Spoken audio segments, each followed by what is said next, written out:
ఆంధ్రప్రదేశ్ రాష్ట్ర ప్రజలందరికీ హృదయపూర్వక నమస్కారాలు తెలియజేసుకుంటున్నాను.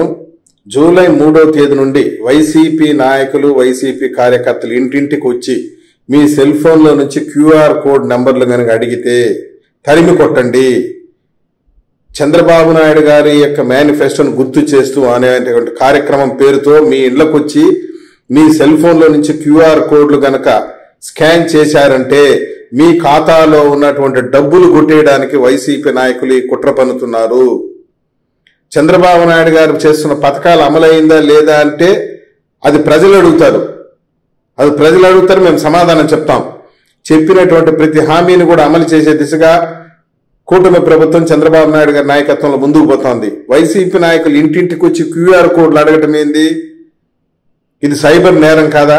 ప్రజల యొక్క ఖాతాలో డబ్బులు కొట్టేటువంటి కుట్ర జరుగుతా ఉంది. మీరు ఎవరైనా ఫోన్ చేస్తే మీకు రింగ్ టోన్ వస్తుంది. సైబర్ నేరగాళ్ళు ఉన్నారు, జాగ్రత్త, వాళ్ళు అడిగేటువంటి ఓటీపీ నెంబర్లు చెప్పొద్దండి. మీకు అటువంటి అనుమానాస్పద కాల్స్ ఏదైనా వస్తే తక్షణం సైబర్ పోలీసులకి ఫిర్యాదు చేయండి అని చెప్తున్నారు కదా కాలర్ టోన్స్. అదే విధంగా వైసీపీ నాయకులు ఎవరైనా మీ ఇంటికి వచ్చి మీ క్యూఆర్ కోడ్లు కనుక అడిగితే, మీ క్యూఆర్ కోడ్లు కనుక స్కాన్ చేస్తే వాళ్ళపైన సైబర్ పోలీసులకి ఫిర్యాదు చేయండి. క్యూఆర్ కోడ్లు కనుక మీరు తెలుసో తెలియక పొరపాటును ఇస్తే మీ ఖాతాలో డబ్బు ఖాళీ అవుతుంది.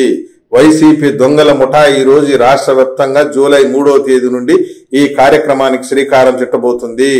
రాష్ట్రంలో డబ్బులు దోచేయడమే కాకుండా ప్రజల ఖాతాలో ఉన్నటువంటి డబ్బులను కూడా క్యూఆర్ కోడ్ ద్వారా దొంగలించడానికి ఏర్పాట్లు చేస్తున్నారు. కాబట్టి నేను ఈ సందర్భంగా రాష్ట్ర ప్రజలు విజ్ఞప్తి చేస్తున్నాను.